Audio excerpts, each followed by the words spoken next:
Okay guys, welcome back. Yeah, well that was good to have Mr. X drop by. He always looks after me. He mowed the grass here for me today. As you can see what it's like there.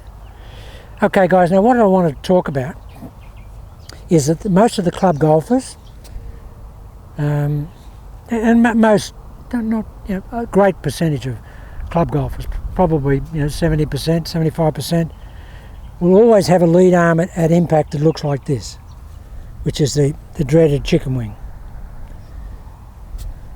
instead of what we see with the good player as is here. This is a great line of power application and energy into the golf ball. It's basically there. Now how do they get there?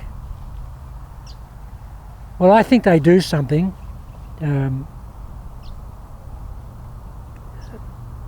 I'm sure they know what they're doing, but I think there's a lot of unconscious action-reaction in getting this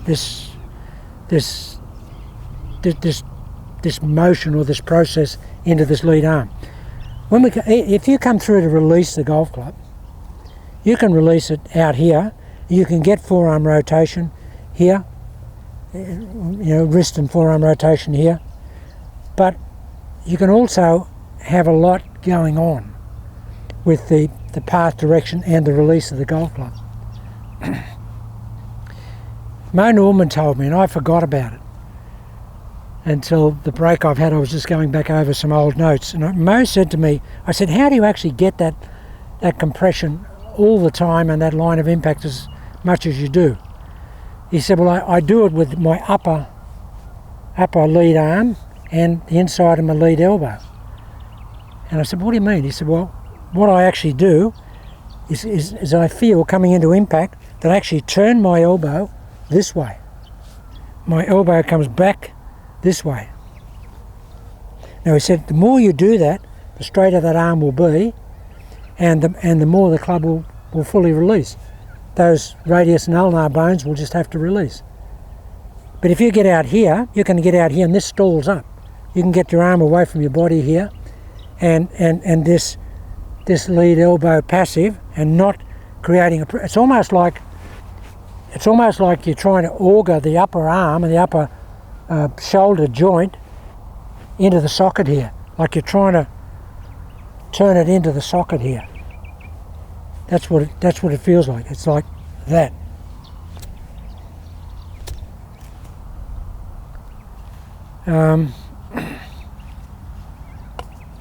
Very, very difficult thing. Very difficult thing to do if you've never done it. Because most people have no stability in that lead arm at impact and even post impact. Because if you've got it rotating that way at impact, post impact you'll be folding it like this, like Hogan did and Snead did. If you've got no stability in it, you get out here and it'll get up here like this, or it'll go that way, but it won't fold up as it should. The lead arm should fold up after impact like that. Should be reverse of the right arm on the backswing. Now, I used to do it. I did it when I came back from seeing Mo Norman the first time, and I hit the ball like unbelievably well. And I had a bit of a hybrid swing then. It wasn't pure Mo Norman. It was, well, it's never been pure Mo Norman. It's always been my version of Mo Norman, but which is nothing like his swing. But it was a hybrid type golf swing. But I really had that, and I had such impact and line of compression on it. And I've always had difficulty, guys, doing that because I used to race cars and motorcycles, and I had a crash on a motorcycle once. There was a crash. I was coming up to lap some guys, and there was a crash in front of me, and one of the guys hit the fence and came back across, and I went off and I landed on my arm at a twist of my arm, and my elbow took a lot of damage. And I've always been reticent to do anything with my elbow. So even to the extent when I'm playing well, I would have what I call a controlled chicken wing. My lead arm can be a little bit like that myself, but it was always still good contact. but I was just guarding that because of the injury, but it's well healed now over the years. So I'm going to go back to trying to doing this. So how do you get the feel of it? Hang on, guys. I'll just duck over and get a.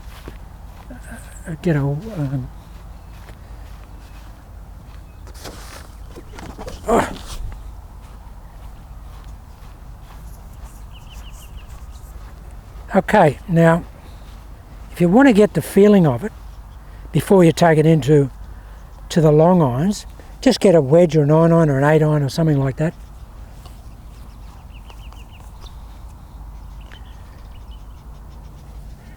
And just have a couple of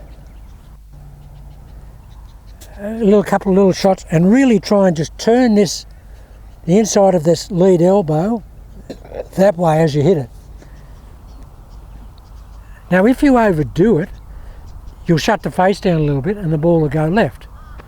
But I would suggest that for most people you won't overdo it because you're not used to doing it, so you won't have that range of motion available to you initially. Yeah, so we basically want to just feel like, basically just like that. See how that lead arm there, if I kept that going, it would go here and it would just fold up this way, and which is what we saw with Hogan, didn't we? So just hit a few shots like that. You'll feel so restricted in the coming into impact and through impact that it'll feel ungainly. You'll say, wow, surely no one hits the ball like that. And it won't be that restricted in a full golf swing, but the intention to have it that restricted will be.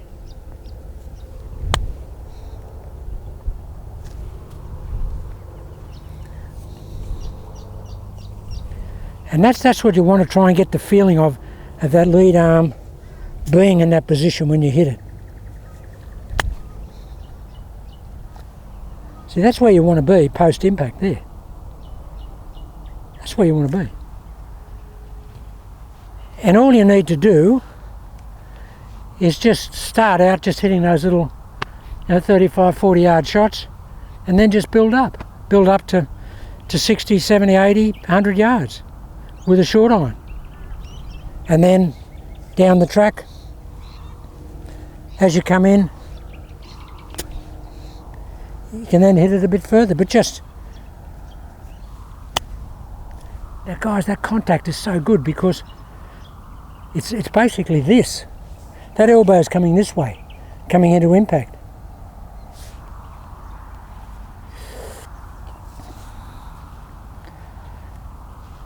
But if you hear that type of impact, and you can extrapolate that up to a full golf swing, you'll know that the type of impact that you'll be achieving will be really high standard, very high standard.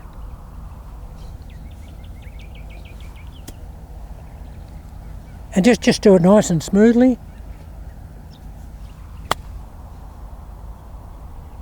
That's how you want to finish there. That pocket of that lead arm facing straight towards the sky. That's it. The more you can get that turned in here, the better you'll be. If you can actually feel that you want that hand down at the finish, you won't, but that's the feeling you want coming into impact. You won't over-rotate and smother the ball. I'll try and overdo it, and I'll guarantee that I will not smother the ball. And yet I'll have the feeling that I'm going to do that.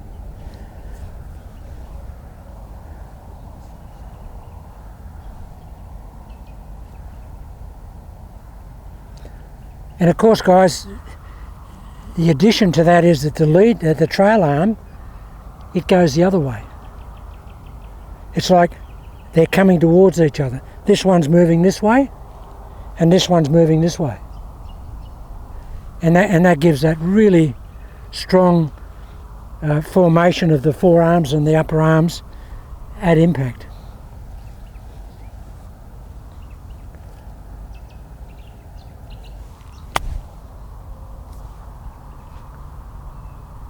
Now those 4 balls up there, they're in a like 5-yard circle.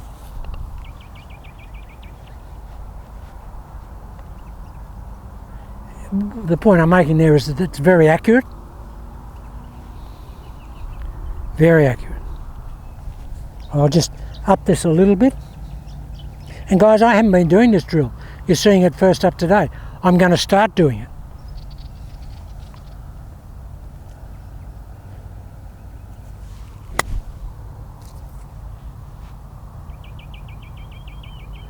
Now just up that a little bit in terms of energy, and that carried another 15 yards. I didn't feel like the swing was any longer or faster. All I felt was that there was more pressure doing this and more pressure doing that. Because the worst thing you can do with any iron shot, guys, is let that trail arm get out like that and get out of control and lose its stability. If you can actually hit it like that, that's the feeling. So we've got this elbow moving this way and this elbow moving this way.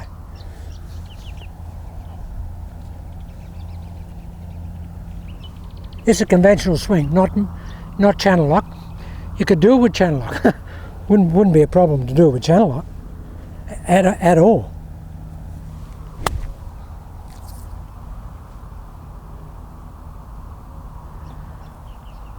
With channel lock, it's a different flight. It's way more penetrating because the flight's a little bit lower, and of course that had a lot more energy on it. That's gone probably 15, 18 yards longer than those other shots. But that's off the trail foot, guys. Look, yeah.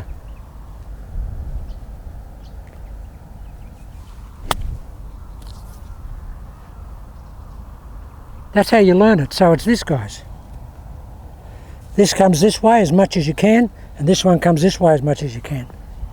And the more you're actually trying to squeeze your pecs with that internal rotation. But the quality of strike on those is fantastic.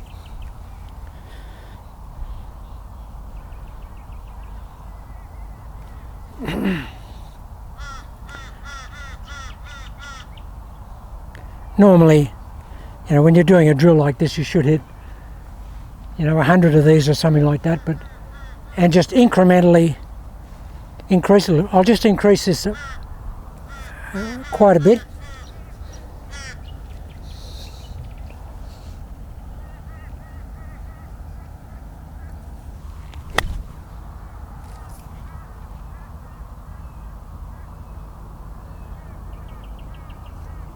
Now this is just a pitching wedge, and that's gone about 115 carry meters, and I wasn't jumping out of my skin to hit that, but it's just that the contact is so good. And guys, what you'll find is you won't be a divot gouger, you'll be a sweeper. You'll just hit it nice and blade on ball. You won't be hitting ground, because it's actually quite. I don't think it doesn't shallow out. It doesn't shallow the swing out that much. It just makes it more level.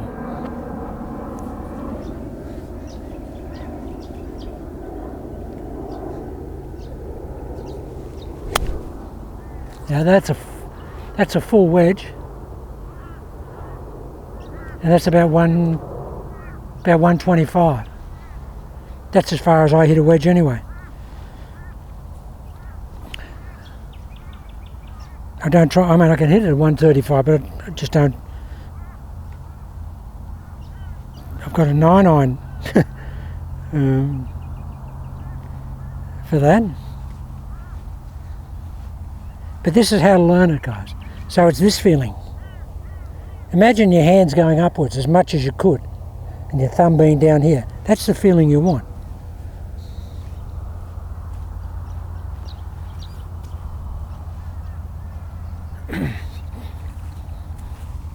Okay. I wouldn't recommend this for anybody, but I haven't been out for a while, but I want to show you that it's just something you can do with every single shot. Now, I haven't had the driver in my hand for months, but I'll do the same with the driver. And the ball flight will be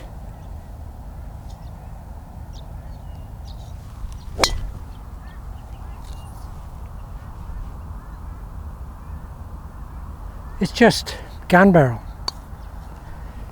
straight.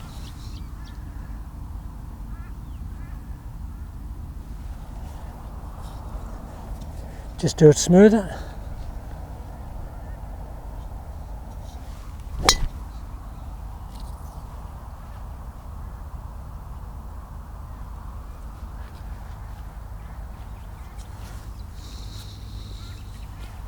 Now they're just little 3/4 drivers, just to get the feeling of it. I'll just amp this one up a little bit.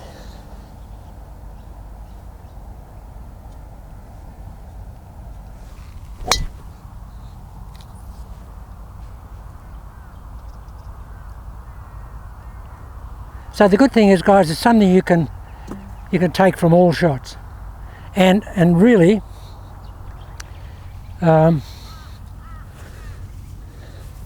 it will pay massive dividends for your chipping around the green. If you just want to hit a little shot, just a little chip onto a green. Here, most people are very flippy and they don't have the stability, but if you have that stability in the inside arm,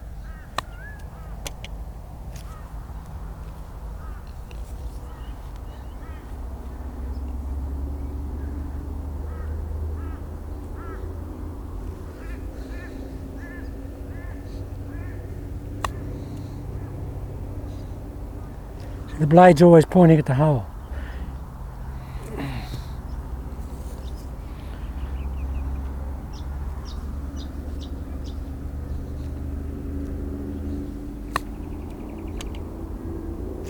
Okay guys, that's just something to work on. So I call it internal elbow rotation. Here, as much as you can. Or trying to turn your thumbs down. Anybody who's a prolific slinger of the ball or hooker, that'll take the hooks away, because you just can't roll the face up, because this one here is counteracting that one. So it's basically just a square blade just slightly closed at impact. Okay guys, I'll do some more in the next week. I'm trying to get back on the practice tee. The weather's been awful, so at least we're back today. A little bit all over the place, but yeah, at least I'm back and doing something and out in the sunshine.